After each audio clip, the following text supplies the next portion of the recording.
পরিবর্তন এই সংসারের শাশ্বত নিয়ম। কোনো রাজা নেই যিনি চিরকাল রাজা থাকেন, কোনো ধনী ব্যক্তি নেই যিনি চিরকাল ধনী থাকবেন। এই সংসারে সূর্যের স্থান নেওয়ার জন্য চন্দ্রিমার আগমন ঘটে। কোনো স্থান যাকে পতিত বলা হয়েছিল সেখানে মহল তৈরি হয়েছে। কোনো স্থান যাকে আজ মলিন বলা হয়েছে কাল সেখানে মন্দিরও স্থাপন হতে পারে। কোনো ঋতু চিরকালের জন্য থাকে না, কখনো সময় চিরকাল একরকম থাকে না। আজ যা আপনার কাছে রয়েছে কাল অন্য কারোর ছিল, আজ যে আপনার কাছে রয়েছে কাল তা অন্য কারোর কাছে চলে যাবে। আপনার সাথে কিছু থাকলে তা হলো আপনার কর্ম, কিন্তু সেই কর্মের পরিণামও আপনার নয়। আপনি শুধু কর্ম করুন, বাকি সবকিছুই পরিবর্তনশীল। কিন্তু সেই পরিবর্তনকে দেখে ভয় পাওয়ার প্রয়োজন নেই, তাকে স্বাগত জানান। যদি আপনি হাসি মুখে সেই পরিবর্তনকে স্বাগত জানান, তাহলে এই পরিবর্তনও হাসি মুখে আপনার সাথে থাকবে। আসুন আমার সাথে ভালোবেসে বলুন, রাধা রাধা। বটবৃক্ষের বীজ সর্ষের দানার থেকেও ছোট হয়, কিন্তু যখন তা নিজের রূপ ধারণ করে তখন তা বিশাল বৃক্ষের আকার ধারণ করে, যা সহস্র বছর ধরে বেঁচে থাকে, ছায়া প্রদান করে, পাখিদের আশ্রয় প্রদান করে, আর দেয় পথচারীদের বিশ্রাম করার স্থান। কেন? কারণ সেই ছোট বীজ তা মাটির ভেতরে গিয়ে নিজের খোলস ত্যাগ করে। অন্ধকারে থাকে সে, যতই আলো আসুক না কেন, যতই বর্ষা আসুক না কেন, সব সহ্য করে। আর তারপরে একটা চারা গাছ অঙ্কুরিত হয়, তারপর ধীর গতিতে একটা বিশাল বৃক্ষতে পরিণত হয়। দেখুন, জীবনে কঠিন সময় আসে, এই জন্য নয় যে আপনি হার মেনে নেবেন, এই জন্য আসে যাতে আপনি ভবিষ্যৎ নির্মাণের জন্য নিজেকে তৈরি করতে পারেন। যদি কঠিন সময়ে আপনি ওই বীজের মতো দৃঢ় হয়ে থাকতে পারেন, তাহলে আপনিও একদিন সেই বিশাল বৃক্ষের মতো নিজের অস্তিত্ব গড়ে তুলতে পারবেন, যা সহস্র বছর পর্যন্ত মনে রাখা হবে। আসুন আমার সাথে ভালোবেসে বলুন, রাধা রাধা। সঞ্চয়। মানুষের যখন থেকে বোধবুদ্ধি হয় সঞ্চয় করতে আরম্ভ করে দেন। সঞ্চয় করতে থাকেন ভোজনের, সঞ্চয় অর্থের, সঞ্চয় শক্তির। নিজের জন্য করেন, নিজের পরিবারের জন্য করেন, নিজের স্ত্রীর জন্য করেন, সন্তানের জন্য করেন, সন্তানের সন্তানের জন্যও সঞ্চয় করেন। সঞ্চয় করার জন্য ওনার কাছে অনেক কারণ রয়েছে, কারণ উনি এটা ভাবেন যে এই সঞ্চিত শক্তির জন্য কেউ ওনার কোনো ক্ষতি করতে পারবে না। মানুষ ভুলে যান একটা গুরুত্বপূর্ণ কথা, এই সত্য, উনি এই সংসারে খালি হাতেই এসেছিলেন, আর এখান থেকে ওনাকে খালি হাতেই যেতে হবে। যা এখানকার তা এখানেই থেকে যাবে। আর যদি কিছু ওনার সাথে যায় তা হলো ওনার কর্ম, আর কিচ্ছু নয়। তাই যদি কিছু অর্জন করতে চান তাহলে শুভ কর্ম অর্জন করুন, আত্মশক্তি অর্জন করুন, কারণ পরলোকে এটাই হবে আপনার সম্পত্তি। তাহলে কি এটা আপনি অর্জন করতে চান না? আসুন আর আমার সাথে ভালোবেসে বলুন, রাধা রাধা। সদিচ্ছা। দেখতে গেলে 3 অক্ষরে তৈরি এই শব্দ, কিন্তু সমস্ত ত্রিলোক তার উপরেই আধারিত। আপনি এই সংসারে এসেছেন, তখন অবশ্যই শ্বাস নেবেন, কিন্তু তার বদলে আপনাকে কিছু তো দিতেই হবে। আপনার উপর নির্ভর করছে আপনি কি দেবেন। কি দেবেন এই সংসারকে, এই সমাজকে, নিজের পরিবারকে, আর তার বদলে কি নেবেন? যশ নাকি অপযশ? দেখুন, এক ছিল রাবণ, যে কিনা সমুদ্র পার করল সীতাকে অপহরণ করার জন্য, আর এক ছিলেন রামচন্দ্র, যিনি সমুদ্র পার করেছিলেন, সেতু বানিয়ে গিয়েছিলেন সীতাকে ফিরিয়ে নিয়ে আসার জন্য। দুজনেই সমুদ্র পার করেছিলেন, শুধু পার্থক্য ছিল সদিচ্ছাকে বোঝার, লক্ষ্যের। অনেক মানুষের যাত্রা একরকম হতেই পারে, কিন্তু আনন্দ তখনই লাভ করবেন যখন লক্ষ্য শুভ হবে, মহান হবে। এই লক্ষ্য দিয়ে এই সংসারের কল্যাণ হবে এবং মানুষের সম্মান হবে। যদি আপনার সংকল্প উচিত হয় তাহলে আপনার লক্ষ্য উচিতই হবে, নয়তো শুধুমাত্র বিনাশ হবে। আর উচিত এটাই হবে যে বিনাশের হাত থেকে যেন নিজেকে বাঁচানো যায়, কি বলেন? তাই জীবনে যে লক্ষ্য স্থির করছেন মনে রাখবেন তা যেন শুভ লক্ষ্য হয়। যদি এরকম হয় তাহলে আপনার যাত্রা, আপনার জীবন দুটোই শুভময় হবে। আসুন আর আমার সাথে ভালোবেসে বলুন, রাধা রাধা। সুরক্ষা। এই সুরক্ষা আসলে কি? এটা কি কোনো কবচ, নাকি কোনো সীমা? এই সুরক্ষা আসলে অন্য কিছু। আমাদের মাতা পিতা, আমাদের প্রিয়জন, আমাদের বন্ধু, এই সমাজ, আমাদের শুভাকাঙ্ক্ষী, আমাদের আত্মীয়, এনারা সবাই আমাদের জীবনে কোনো না কোনোভাবে সুরক্ষা দিয়ে থাকেন, একটা কবচ দিয়ে থাকেন কোনো না কোনো রূপে। কিন্তু দেখতে গেলে আমাদের পরাক্রমের পথে, আমাদের বীরত্বের পথে, আমাদের সাহসের পথে এই সুরক্ষাই সব থেকে বড় বাধা হয়ে দাঁড়ায়। একবার ভেবে দেখুন, যদি আপনি কোনো সুরক্ষাই না পান, বা যদি আপনি এই সুরক্ষা ভেঙে বাইরে আসতে পারেন, তাহলে আপনার বীরত্ব চরম সীমায় পৌঁছে যায়। কেন? কারণ তখন আপনি জানেন যে এই সংসারের সম্মুখীন আমাদের নিজেদেরই হতে হবে। আপনি বুঝে যান যে শত্রুর সম্মুখীন এবার নিজের বলের দ্বারা, নিজের পরাক্রমের দ্বারা, নিজের সাহসের দ্বারা করতে হবে। আর তখন আমাদের মনের মধ্যে এই শক্তি জাগ্রত হয়। এই শক্তি অন্তরেই বসবাস করে। শুধু এটা চিনে নিতে হবে, একে জাগ্রত করতে হবে। আর এটা সুরক্ষা ভেঙে যাওয়ার পরেই সম্ভব হয়। আর যারা নিজের শক্তি সম্পর্কে জানেন, যিনি নিজেই জানেন তিনি কতটা শক্তিশালী, তিনি নিজেই নিজের সুরক্ষা কবচ চিরকালের মতো ভেঙে ফেলে দেন, ঠিক কর্ণের মতো। আর তারপরে দেখুন, আপনার পরাজয় হোক বা বিজয়ী হোক না কেন, সেটাই অনেক বড় হয়, সেটাই প্রশস্ত হয়ে থাকে। সেই জন্য ত্যাগ করুন নিজের ভয়কে, নিজের আশেপাশের এই সুরক্ষা চক্রকে ভেঙে ফেলুন। আর সম্মুখীন হন এই সংসারে, নিজের শত্রু সম্মুখীন হন। পরাক্রমের এই অঙ্কুর, তা অঙ্কুরিত হওয়ার জন্য বীজের উপরের এই কবচ, এটা ভেঙে যাওয়া অতি আবশ্যক। আসুন আমার সাথে ভালোবেসে বলুন, রাধা রাধা। কর্ম এবং ফল। দেখতে গেলে এই সমস্ত ব্রহ্মাণ্ড এই দুইয়ের মাঝেই স্থির হয়ে আছে। মানুষজন কর্ম করেন ভালো ফল লাভের আশায়, আর ভালো ফল লাভের আশায় উনি এটাই ভুলে যান যে উনি যে কর্ম করছেন তা কি করছেন। আমি বলেছিলাম কর্ম করুন ফলের চিন্তা না করে, কিন্তু কি কর্ম করছেন সেই বিষয়ে ভাবাটাও অত্যন্ত আবশ্যক। নয়তো অনেক সময় আমরা এমন কর্ম করে ফেলি যা না চাইতেও বিষে পরিণত হয়, যা হয়েছে দুঃশাসনের সাথে, দুর্যোধনের সাথে, গুরু দ্রোণের সাথে।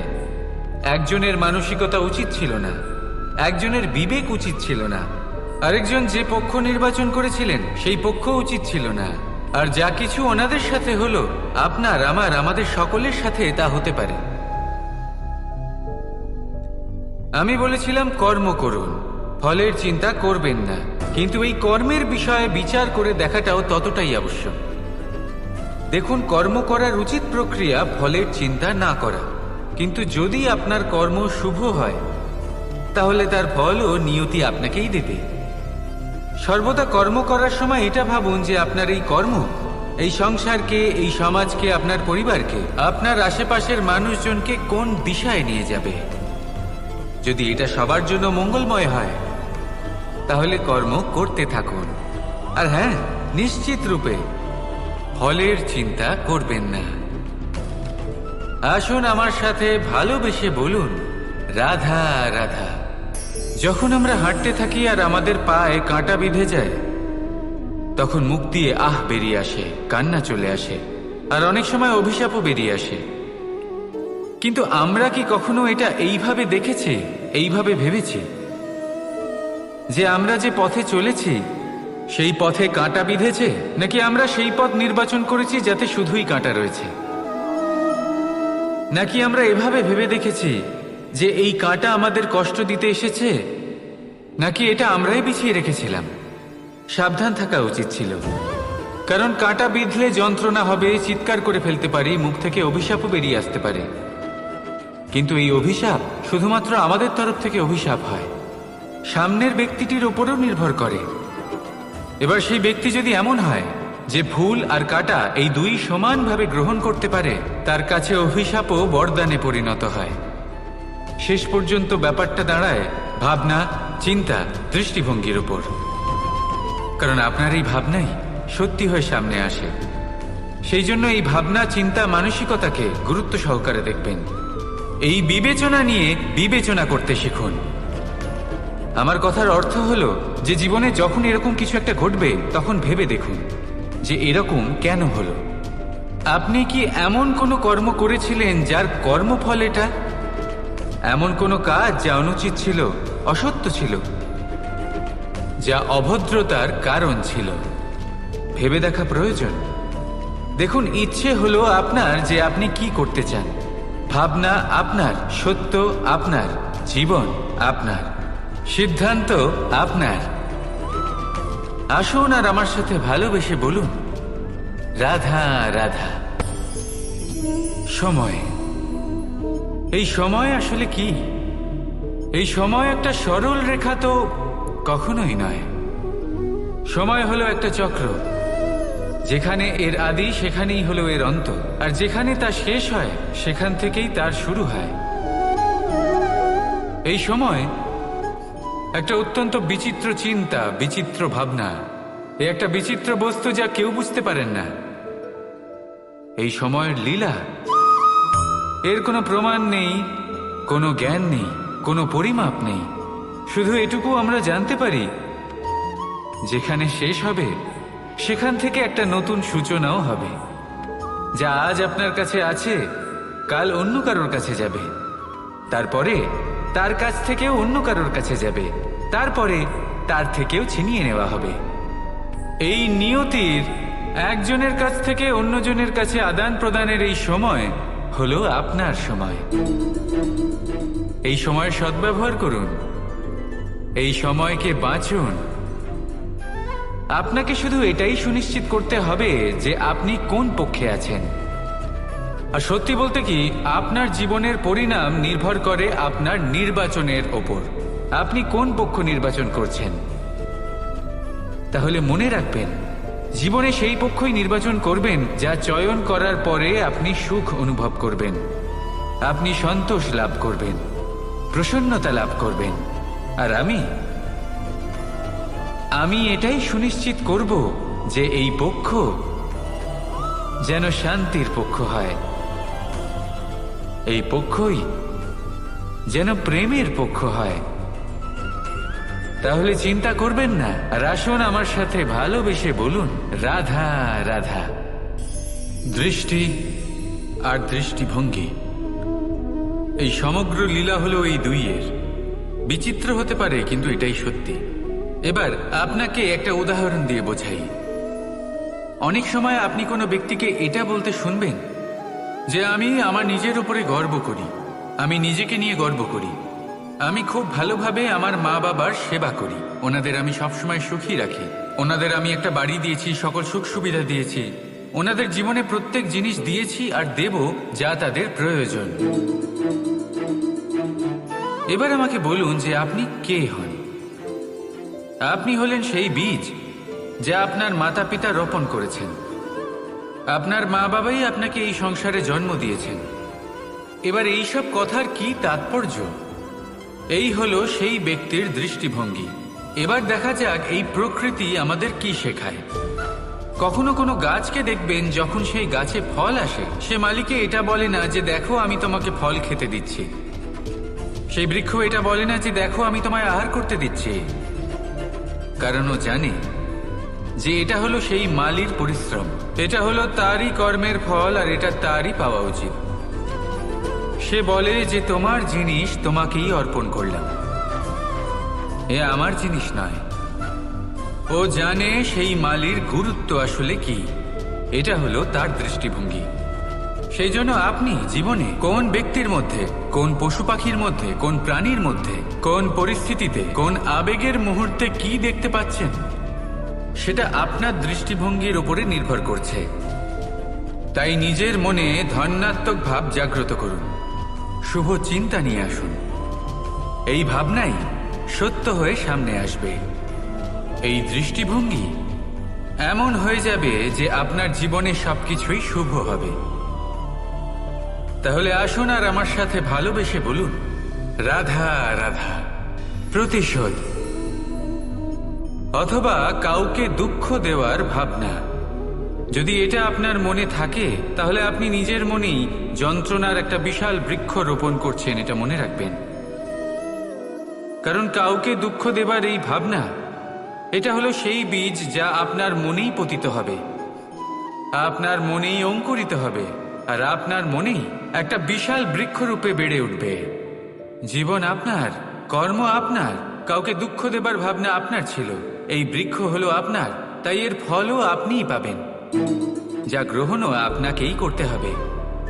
মনে রাখবেন, যে মানুষ এটা ভাবে যে আমি ওকে দুঃখ দেব, ওকে কষ্ট দিতে চাই আমি, সেই মানুষই দুঃখ আর কষ্ট পেয়ে থাকে।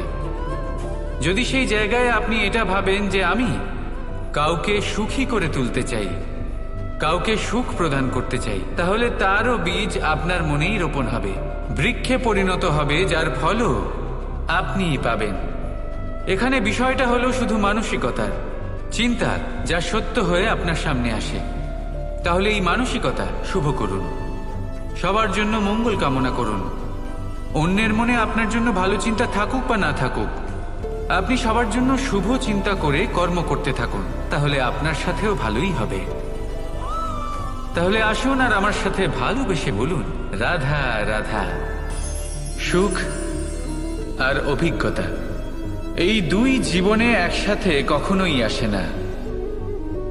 মনে রাখবেন, যেখানে সুখ থাকে সেখানে অভিজ্ঞতা থাকে না, আর যখন এই সুখ আমাদের জীবন থেকে দূরে চলে যায়, তখন আমাদের জীবনে আসে এই অভিজ্ঞতা। পরমাত্মা, প্রকৃতি, নিয়তি এই অভিজ্ঞতাকে আমাদের জীবনে পাঠান, যাতে আমরা একটা অত্যন্ত গুরুত্বপূর্ণ শিক্ষা, একটা জ্ঞান প্রাপ্ত করতে পারি।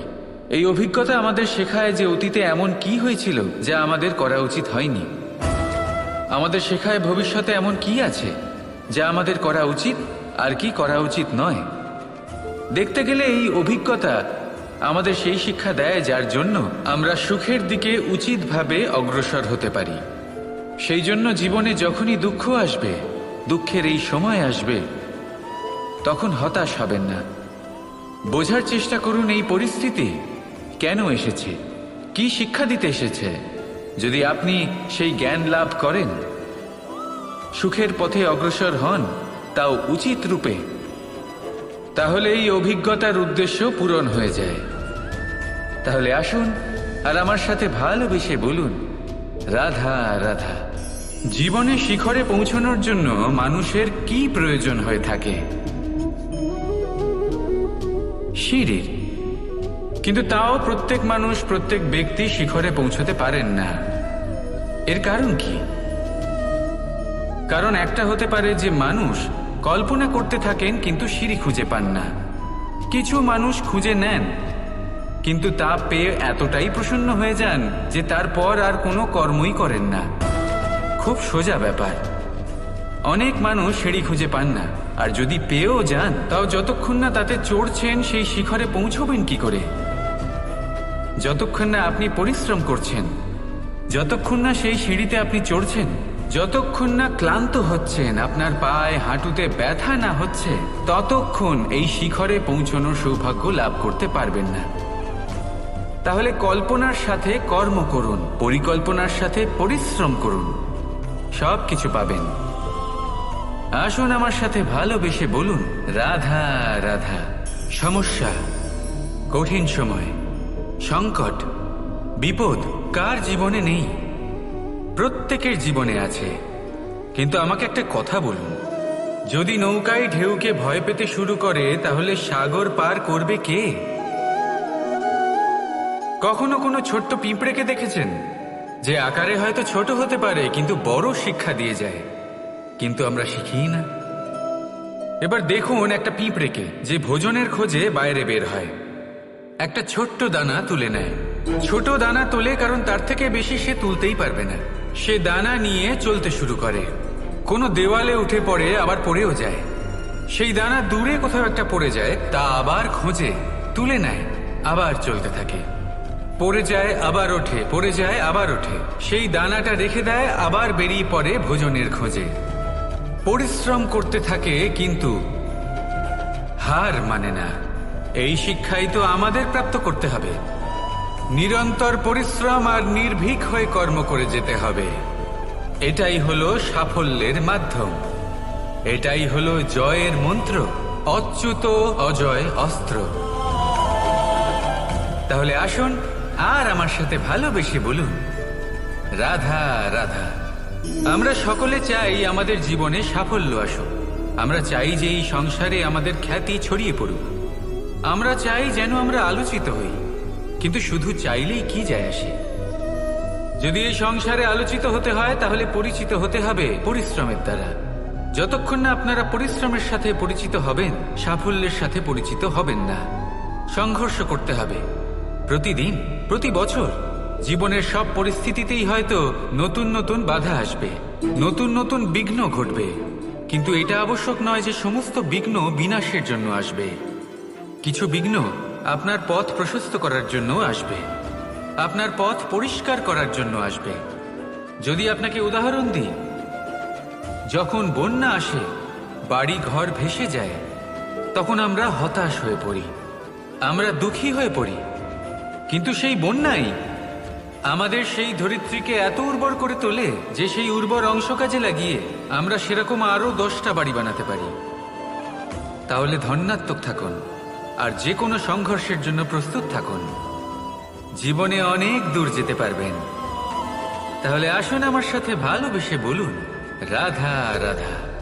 জীবনে কখনো কখনো আমরা সেই পরিস্থিতিতে ফেসে যাই যখন আমাদের মনে হয় যে আমাদের নতুন কিছু একটা করতে হবে, কিন্তু আমরা করতে পারি না। কারণ কোথাও না কোথাও আমরা রীতির দ্বারা আবদ্ধ, আর আমরা সেই রীতি ভাঙতে চাই না। কেবল একটাই প্রশ্ন আসে মনে, আশেপাশের মানুষ কি বলবে, আশেপাশের মানুষ কি ভাববে। আপনাকে একটা প্রশ্ন করি, কারা এই মানুষজন? আপনার জন্মের সময় এই মানুষজন কোথায় ছিলেন? যখন আপনি কোনো সমস্যায় পড়েন তখন এই মানুষজন কোথায় থাকেন? এগিয়ে এসে কি আপনাকে সাহায্য করেন, নাকি সেই সমস্যার সমাধান আপনি নিজেই করেন? এইসব মানুষজনের চিন্তা ত্যাগ করুন যদি আপনি জীবনে বাঁচতে চান। ভেবে দেখুন জীবনে কি কি শুভ আছে আর কি কি শুভ করতে পারেন। যদি তা স্রোতের বিপরীতে হয় তাহলে সংঘর্ষ করুন, কিন্তু এইসব মানুষজনের কথা ভাববেন না। ভেবে দেখুন জীবনে আপনি কি কি শুভ কাজ করতে পারেন। এটা ভাবুন যে আপনি কখনো এমন কোনো কাজ করে ফেলেননি তো যার জন্য কারো হৃদয় আহত হয়েছে। শুভর দিকে নিজের চিন্তা কেন্দ্রীভূত করুন, আপনার জীবনে সব কিছু শুভই হবে। তাহলে আসুন আমার সাথে ভালোবেসে বলুন, রাধা রাধা। আজকাল আপনি দেখে থাকবেন যে মা বাবা শুধুমাত্র সন্তানকে ভালোবাসেন তা নয়, তাদের মোহেও জড়িয়ে পড়েন। বিদ্যালয়ে যখন পাঠান তখন সমস্ত সুযোগ সুবিধা দিয়েই পাঠান। চেষ্টা করেন যে সবসময় যেন সন্তান তাদের চোখের সামনেই থাকে। কিন্তু ভুলে যান এক অত্যন্ত গুরুত্বপূর্ণ কথা, যে সন্তানকে এক নতুন দৃষ্টিভঙ্গি দেওয়াই হলো ওনাদের কর্তব্য। সেই জন্য পুরাতনকালে শিষ্যদের গুরুকুলে পাঠানো হতো, বাড়ির থেকে দূরে। কারণ বাড়ি ছেড়ে যাওয়া এক সন্তানের জন্য, এক শিষ্যের জন্য অত্যন্ত শুভ লক্ষণ হয়। যখন সে বাড়ির থেকে দূরে, গৃহস্থের থেকে দূরে থাকবে, তখন এই সংসারকে সে এক নতুন দৃষ্টিভঙ্গি দিয়ে দেখবে, পরখ করবে, বুঝতে পারবে, আর সবকিছু নিজে থেকেই শিখে যাবে। শিখে যাবে কখন আক্রমণ করতে হয়, কখন পিছু হটতে হয়, কিভাবে এই সংসারের সম্মুখীন হতে হয়। আর এটা আপনার দৃষ্টি ওকে শেখাতে পারবে না, ওর অভিজ্ঞতা ওকে শেখাতে পারবে। তাই মনে রাখবেন, যদি আপনি চান যে আপনার সন্তানের বিকাশ হোক, তাহলে অনেক সময় ওকে নিজের থেকে দূরে নিয়ে যেতে হয়। যদি মোহে আবদ্ধ থাকেন তাহলে ওর বিকাশ কখনোই হবে না। তাহলে আসুন আমার সাথে ভালোবেসে বলুন, রাধা রাধা। কখনো কখনো মানুষ মনে করেন যে সে নিজেই সব থেকে বেশি শক্তিশালী, তিনি হলেন জ্ঞানী। দেখুন, এটা ভালো ব্যাপার যে আপনার মধ্যে শক্তি আছে, জ্ঞান আছে, আর এটা শুধু আপনার জন্য নয়, এই সমস্ত সমাজের জন্য, দেশের জন্য, সমগ্র পৃথিবীর জন্য অত্যন্ত আবশ্যক। কিন্তু এই কথাটাও বোঝা অত্যন্ত আবশ্যক যে এই জ্ঞান যেন কখনো অহংকার না হয়ে ওঠে। যখন মানুষের মধ্যে জ্ঞান থাকে তখন সে রাম হয়ে ওঠে। রাম, যিনি সমুদ্রের বুকে সেতু বানিয়েছিলেন, বানর সেনার দ্বারা রাক্ষস রাজকে পরাজিত করেছিলেন, আর চিরকালের জন্য সবার কাছে আদর্শ হয়ে উঠেছিলেন। আর যদি মানুষের মনে অহংকার জন্মায় তাহলে সে রাবণ হয়ে ওঠে। দেশে বিদেশে যতই খ্যাতি থাকুক না কেন সে রাক্ষস হয়ে ওঠে, নিজের সাথে সাথে সমস্ত কুলের বিনাশ করে বসে। এবার জ্ঞান নাকি অহংকার, আপনার কি চাই সেই সিদ্ধান্ত আপনার, আর আপনার এই সিদ্ধান্তই নিশ্চিত করবে যে আপনার কর্ম কি হবে, আর আপনার এই কর্মই নিশ্চিত করে দেবে আপনার প্রারব্ধ কি হবে। তাহলে শুভ কর্ম করুন আর আমার সাথে ভালোবেসে বলুন, রাধা রাধা। আপনি কখনো পাখিদের দেখেছেন? যেভাবে মানুষ তার সন্তানকে জন্ম দেয়, পাখিরাও সন্তানদের জন্ম দেয়। আর যেই তার সন্তান এই সংসারে প্রবেশ করে, সেই পাখি তাকে আগলে রাখে, তার যত্ন করে, ওর জন্য বাসা বানায়, ওর জন্য দূর কোথাও থেকে খাবার নিয়ে আসে, নিজের ঠোঁট দিয়ে ওর মুখে খাবার খাইয়ে দেয়, সবকিছু করে। কিন্তু একটা কাজ পাখি করে কিন্তু মানুষ কখনোই করে না। যখন পাখি মনে করে যে তার সন্তান বড় হয়ে গেছে, ওকে এবার ওরা শিখতে হবে, নিজেকেই আত্মরক্ষা শিখতে হবে, নিজের খাবার নিজেই খুঁজে আনতে হবে, তো সেই পাখি তার সন্তানকে বাসা থেকে বের করে দেয়। তারপর সেই পাখির সন্তান নিজে উড়তে শেখে, আত্মরক্ষা করতে শেখে এবং আস্তে আস্তে সে আত্মনির্ভর হয়ে ওঠে। কিন্তু মানুষ কি তার সন্তানের সাথে এটাই করে? কখনোই নয়। মানুষ তার সন্তানকে নিজের সাথে বেঁধে রাখে, সব সময় তার লালন পালনের, তার দেখাশোনার ব্যবস্থা করে রাখে, আর এটাই ভাবেন যে আমি হলাম ওর পালনকর্তা, ওর খেয়াল রাখা তো আমার কর্তব্য। কিন্তু না, এই কাজ করতে করতে উনি আস্তে আস্তে নিজেরই সন্তানের শত্রু হয়ে ওঠেন, তার বিকাশের শত্রু হয়ে ওঠেন। তাই যখন সন্তান বড় হবে তখন অবশ্যই ভালোবাসুন, কিন্তু পাখির মতো কঠোর হওয়াও প্রয়োজনীয়, তবেই তার বিকাশ হবে। ওকে নিজের কষ্ট নিজেকেই সহ্য করতে দিন, শিখতে দিন জীবনের অনুভূতি কেমন, তবেই তার বিকাশ হবে। নয়তো সেই সন্তান আজীবন আপনার জন্য বোঝা হয়ে থাকবে, আর আপনি তার বিকাশের পথে আজীবন বাধা হয়ে থাকবেন। আর আমার মনে হয় না আপনি সেটা চাইবেন, তাই তো? আসুন আমার সাথে ভালোবেসে বলুন, রাধা রাধা। নিয়তি। রাধা আমাকে বলে, কৃষ্ণ, যদি তুমি জানো যে নিয়তিতে কি আছে তাহলে তাকে বদলে দাও না কেন?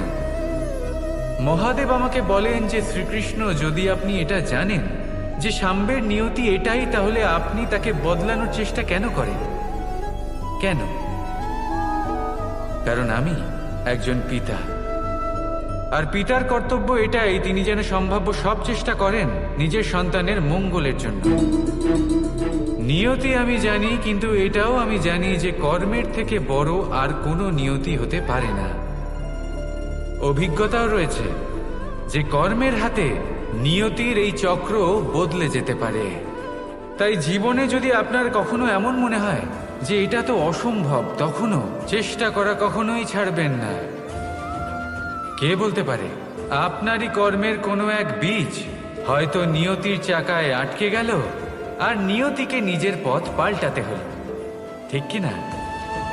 সেই জন্য নিয়তিকে ভাগ্য মেনে নিয়ে চুপ করে বসে থাকবেন না। নিজের নিয়তি স্বয়ং নিজের কর্মের দ্বারা নির্ধারিত করুন, কারণ আপনার এই কর্মের ওপরেই আপনার অধিকার রয়েছে, আর এই অধিকারকে নিয়তি অনেক সময় সম্মানও করে। তাহলে আসুন আর আমার সাথে ভালোবেসে বলুন, রাধা।